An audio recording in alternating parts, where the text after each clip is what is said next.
Assalamualaikum warahmatullahi wabarakatuh. Apa kabar anak-anak?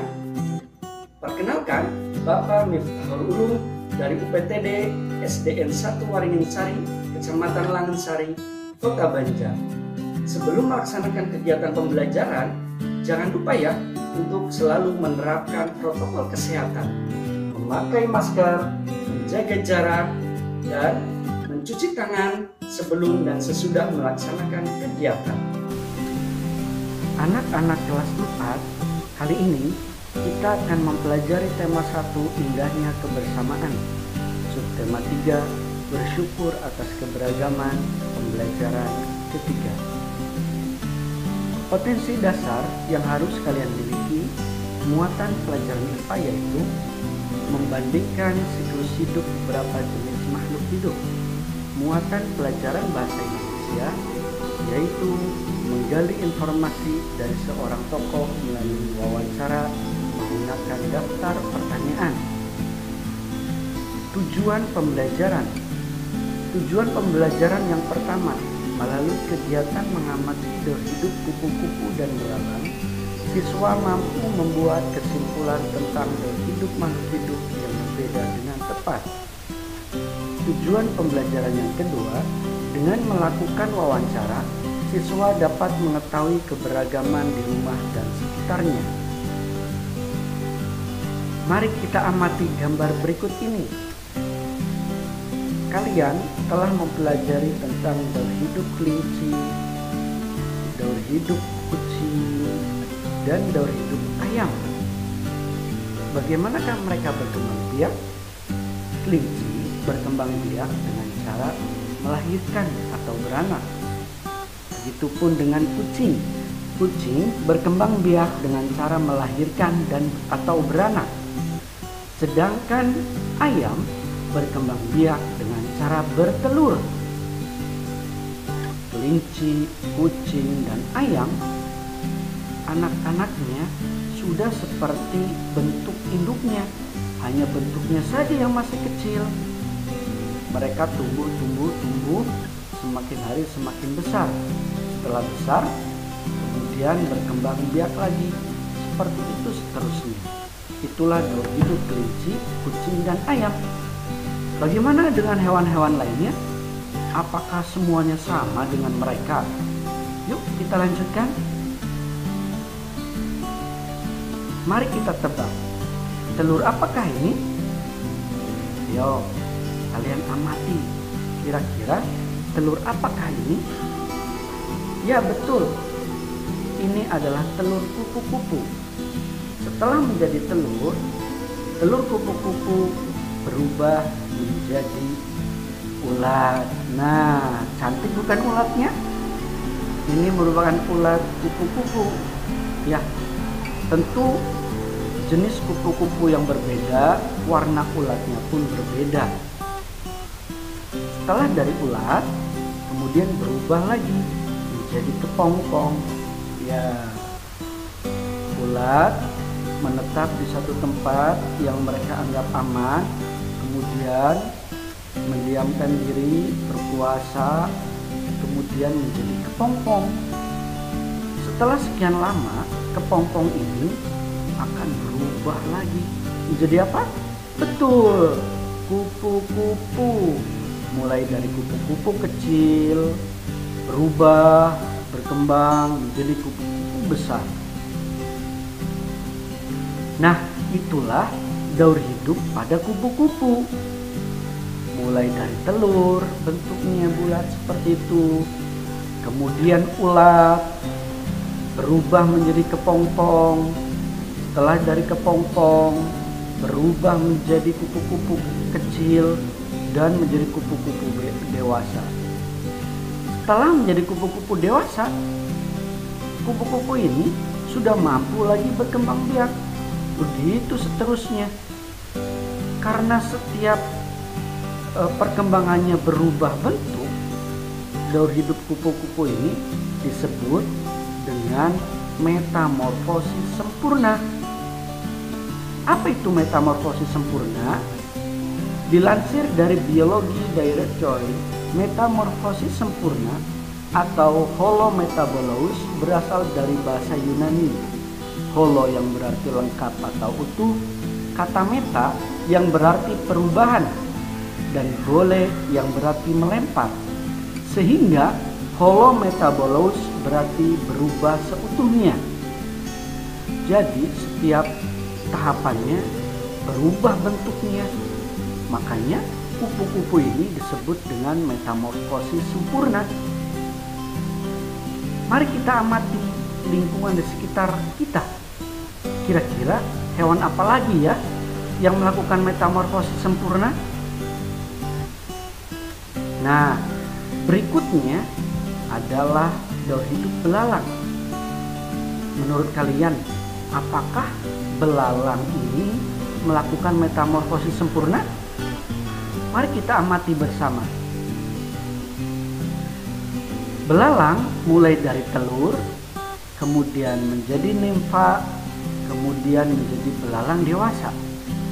Nah, karena perubahan bentuknya tidak sepenuhnya, maka belalang ini tergolong daur hidupnya yaitu metamorfosis tidak sempurna.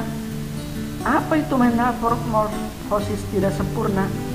Metamorfosis tidak sempurna atau hemimetabolos berasal dari bahasa Yunani.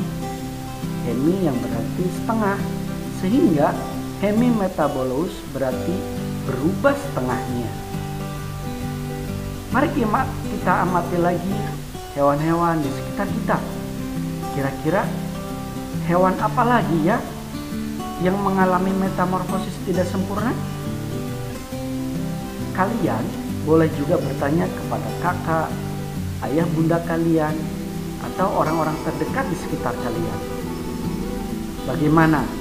Sudah mengetahui kan metamorfosis sempurna dan tidak sempurna? Mari kita coba jawab pertanyaan berikut. Yang pertama, sebutkan hewan yang mengalami metamorfosis sempurna beserta tahapan-tahapannya. Kemudian yang kedua, sebutkan hewan yang mengalami metamorfosis tidak sempurna beserta tahapan-tahapannya. Silakan kalian catat di buku latihan kalian ya. Kemudian kalian diskusikan dengan orang tua kalian atau kakak kalian. Nah, untuk melakukan pertanyaan kepada orang di sekitar kita, kita sebut dengan wawancara. Bagaimana tahapan-tahapan wawancara? Yang pertama, tahapan persiapan. Kemudian, yang kedua, tahapan pelaksanaan wawancara. Dan ketiga, tahapan pelaporan hasil wawancara.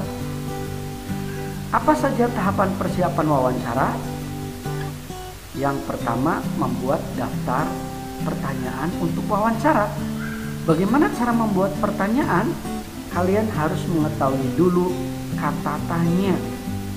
Nah, kata tanya itu ada apa, siapa, di mana, kapan, mengapa, bagaimana, dan berapa.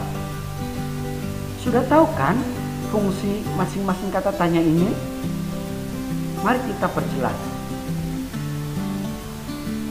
Kata tanya apa untuk menanyakan tentang benda.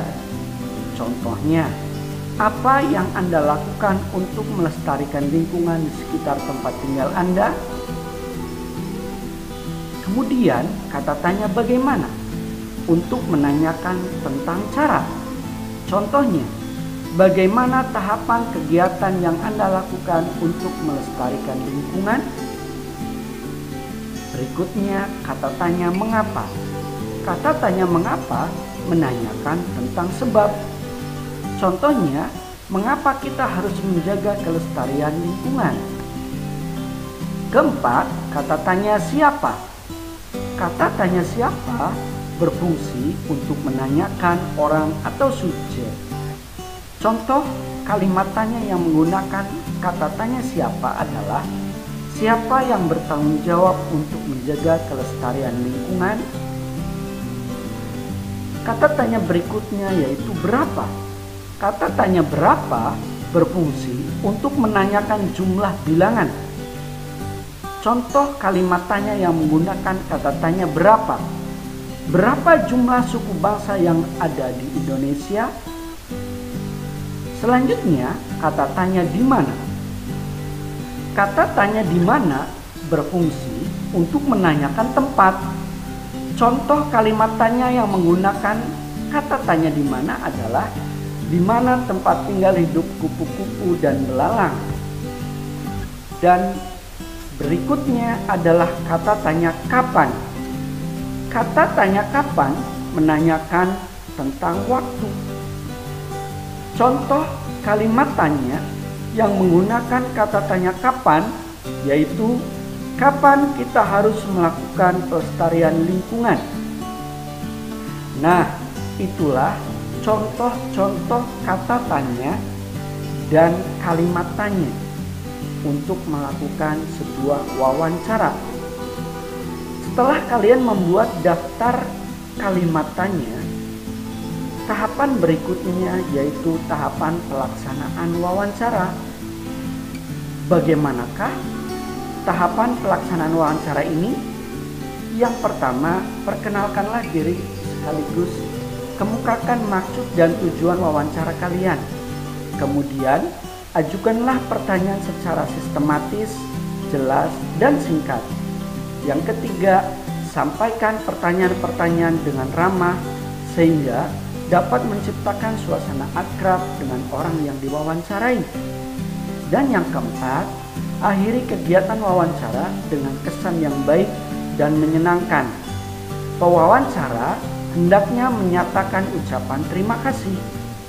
Tambahkan pula pengharapannya agar pihak-pihak yang dapat bertemu lagi pada kesempatan lain. Setelah kalian melakukan wawancara, jangan lupa saat wawancara direkam atau ditulis jawaban dari narasumber ya.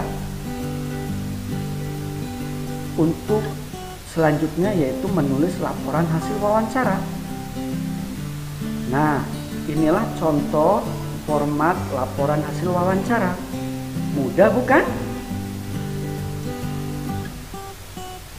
Setelah kalian melakukan wawancara, kemudian membuat daftar pertanyaan terlebih dahulu, setelah itu membuat laporan, berikutnya mari kita coba untuk kalian. Yang pertama, susunlah daftar pertanyaan untuk wawancara mengenai keberagaman di sekitar rumahmu. Kemudian buatlah laporan hasil wawancara yang telah kamu lakukan. Mudah bukan? Silakan kalian coba ya.